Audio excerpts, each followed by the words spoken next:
Halo anak-anak, sekarang Ibu akan jelaskan penyelesaian soal latihan yang Ibu berikan yang berkaitan dengan diagram pressure temperatur. Nah, di sini kita lihat soal nomor 1. Perhatikan diagram pressure temperatur berikut. Daerah yang menunjukkan proses kenaikan titik didih larutan adalah titik-titik. Nah, kita lihat diagram. Diagram ini sama seperti dengan diagram yang Ibu jelaskan pada video pembelajaran, yakni diagram pressure temperatur untuk pelarut dan juga pelarutan. Dimana kita lihat di sini pada diagram ini ada dua garis, dimana garis paling atas yaitu garis dari 4, 5 ke 1 ini merupakan garis pelarut, sedangkan garis dari 3, 6, dan 2 ini merupakan garis larutan. Dan kita bisa lihat bahwa nomor 3 dan 4 ini merupakan daerah di mana terjadinya penurunan titik beku larutan. Daerah terjadinya penurunan titik beku larutan. Mengapa? Karena di sini terjadi perubahan dari cair ke padat. Jadi ini adalah daerah cair, ini ada padat. Jadi ada perubahan dari cair ke padat. Kemudian nomor 1 dan 2 ini merupakan daerah di mana terjadinya kenaikan titik didih larutan. Terjadinya kenaikan titik didih larutan, di mana ada perubahan dari cair ke gas. Ingat, ini cair dan ini daerah gas. Jadi ada perubahan dari cair ke gas, sehingga di sini merupakan daerah kenaikan titik didih larutan. Sehingga dari soal ini, daerah yang menunjukkan proses kenaikan titik didih larutan adalah 1 ke 2. Oke, jadi jawabannya A. Kita lanjut ke nomor 2.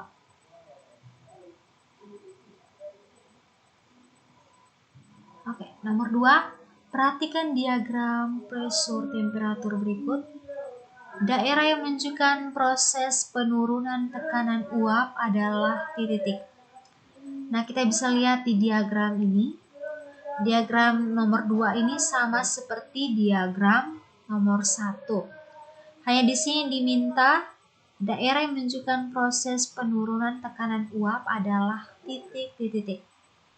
Nah, untuk soal ini sama seperti yang sudah Ibu jelaskan pada video pembelajaran, bahwa daerah G ke K atau daerah F ke daerah K ini merupakan daerah di mana terjadinya penurunan tekanan uap larutan. Maka pada diagram ini di soal nomor 2 ini yang diminta adalah daerah yang menunjukkan proses penurunan tekanan uap adalah titik, maka jawabannya adalah daerah 4 ke 7. Jadi jawabannya E, 4 ke 7. Jadi ini merupakan daerah di mana terjadinya penurunan tekanan uap. Ingat, kalau 3 ke 4 ini merupakan daerah penurunan titik beku larutan. Kalau 1 ke 2 berarti kenaikan titik didih larutan. Sedangkan 4 ke 7 itu merupakan penurunan tekanan uap. Maka jadi nomor 2 jawabannya adalah E. Kemudian nomor 3. Nomor 3, perhatikan diagram pressure temperatur perubahan fase suatu saat berikut. Ini diagramnya. Oke, jadi tekanannya itu dari 0,5 atmosfer sampai ke 1 atmosfer, dan suhunya itu dari min 20 derajat Celcius sampai 100 derajat Celcius. Nah, bila suhu diubah dari 70 derajat Celcius menjadi negatif 20 derajat Celcius, dan tekanan diubah dari 0,5 atmosfer menjadi 1 atmosfer, maka perubahan fasa yang terjadi adalah titik-titik. Oke. Nah, kita lihat di sini untuk kita lihat pada suhu 70 derajat Celcius. Oke, suhu 70 derajat Celcius ini itu merupakan suhu di mana terjadinya, ini merupakan daerah gas.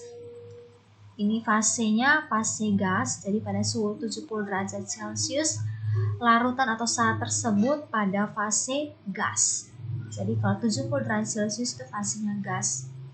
Kemudian kalau suhunya min 20 derajat Celcius, min 20 derajat Celcius ini sudah pada fase padat.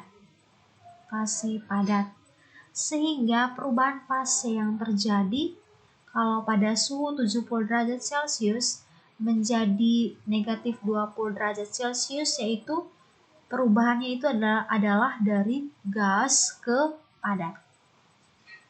Jadi perubahannya itu dari gas ke padat. Jadi jawabannya adalah A. Karena kita lihat sini, ini adalah daerah gas. Ini daerah padat. Kemudian yang ini adalah daerah cair.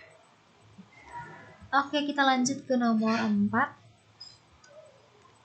Nomor 4, pada suatu percobaan, air larutan urea 0,1 molal, larutan asam cuka 0,1 molal, dan larutan garam dapur 0,1 molal diukur titik didih dan titik bekunya.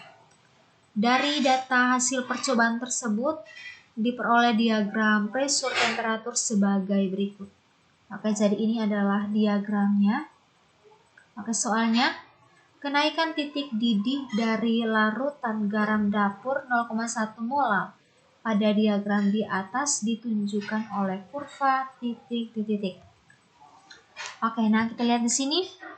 Pada diagram ini ada 4 garis. Oke. 4 garis ini kira-kira garis pertamanya apa, garis keduanya apa, garis ketiganya apa, dan garis keempatnya apa. Oke. Jadi urutannya itu adalah urutan untuk diagram pressure temperatur itu urutannya paling atas itu menunjukkan garis pelarut. Oke, jadi garis teratas itu menunjukkan garis pelarut. Dalam hal ini adalah air. Kemudian di bawah pelarut itu ada larutan non-elektrolit. Oke, larutan non-elektrolit. Kemudian garis di bawah larutan non-elektrolit adalah larutan elektrolit lemah. Kemudian di bawah larutan elektrolit lemah adalah elektrolit kuat. Nah, di sini garis pertama bagian atas ini pelarut. Di sini yang menjadi pelarut adalah air. Kemudian garis kedua ini merupakan garis yang menunjukkan larutan non-elektrolit. Di sini yang merupakan larutan non-elektrolit adalah larutan urea. Kemudian garis ketiga ini menunjukkan larutan elektrolit lemah. Di sini antara asam cuka dan garam dapur yang menjadi elektrolit lemah adalah asam cuka. Sedangkan garis yang paling bawah itu menunjukkan elektrolit kuat. Di sini yang menjadi elektrolit kuat atau larutan yang merupakan elektrolit kuat adalah garam dapur. Oke, yang di sini diminta kita menunjukkan daerah di mana terjadinya kenaikan titik didih dari larutan garam dapur 0,1 molal pada diagram di samping. Oke, jadi kita lihat bahwa daerah C ke G, C ke H, dan juga C ke I merupakan daerah di mana terjadinya kenaikan titik didih larutan. Sedangkan daerah dari D ke E, D ke F, dan juga D ke B ini merupakan daerah di mana terjadinya penurunan titik beku larutan. Sedangkan di sini yang diminta adalah kita menunjukkan daerah di mana terjadinya kenaikan titik didih dari larutan garam dapur 0,1 molal. Oke, jadi daerahnya di sekitar ini. Tapi yang diminta adalah untuk larutan garam dapur. Nah, kita lihat bahwa kalau C ke G ini merupakan daerah terjadinya kenaikan titik didih dari larutan non-elektrolit. Ini larutan non-elektrolit. Sedangkan kalau C ke H merupakan daerah terjadinya kenaikan titik didih dari larutan elektrolit lemah. Dan daerah C ke I merupakan daerah terjadinya kenaikan titik didih dari larutan elektrolit kuat. Nah, di sini diminta garam dapur, di mana garam dapur ini merupakan elektrolit kuat, sehingga daerah yang menunjukkan kenaikan titik didih dari larutan garam dapur tersebut adalah C, I. Jawabannya adalah A. Kalau C ke H itu kenaikan titik didih dari larutan elektrolit lemah atau dari larutan asam cuka. Oke, kalau D ke B itu penurunan titik beku larutan untuk larutan elektrolit kuat. Kalau D ke F, oke, D ke F juga penurunan titik beku larutan. Kalau D ke B juga terjadinya penurunan titik beku larutan. Oke, jadi C ke E sama. Sehingga di sini jawabannya adalah A. C ke I. Oke, nomor 5.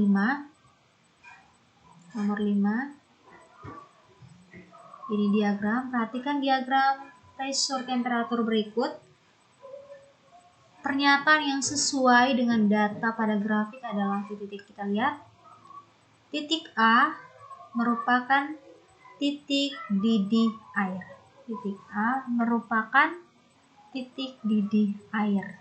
Apakah benar? Oke, jadi jawabannya adalah titik A ini bukan merupakan titik didih air, tapi titik A ini merupakan titik beku dari larutan. Karena kita lihat bahwa kalau garis dari B ke C ini merupakan garis pelarut, terus garis A ke D merupakan garis larutan, dan A dan B ini merupakan daerah di mana terjadinya penurunan titik beku larutan, sedangkan C ke D ini merupakan daerah terjadinya kenaikan titik didih larutan, sehingga A itu bukan merupakan titik didih air. Kemudian nomor B. Titik B merupakan titik beku air. Titik B merupakan titik beku air. Oke, jadi benar. Titik B ini merupakan titik beku air atau titik beku dari pelarut. Jawabannya B. Kita lihat nomor C dulu. C merupakan titik triple. C merupakan titik triple. Oke, ini salah. C ini bukan merupakan titik triple, tapi C ini merupakan titik didih dari pelarut. D. Titik D merupakan titik beku larutan. Titik D merupakan titik beku larutan. Oke, salah. Jadi titik D ini merupakan titik didih dari larutan. Kemudian titik E merupakan titik didih larutan.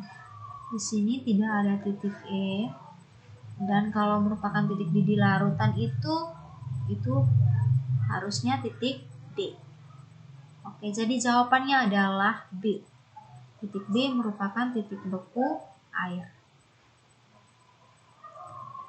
Oke, kita lihat nomor 6. Grafik diagram pressure temperatur air larutan glukosa dan larutan garam dapur. Ini diagramnya. Pernyataan yang benar dari grafik di atas adalah titik-titik. Kita lihat yang A. Oke, kita lihat dulu diagramnya. Jadi garis dari D ke F ini merupakan garis pelarut. Kemudian garis C ke G ini merupakan garis untuk larutan non-elektrolit. Dalam hal ini larutan glukosa. Kemudian garis B ke H ini merupakan garis untuk larutan elektrolit kuat. Dalam hal ini larutan garam dapur. Nah, kita lihat bagian A, pilihan A.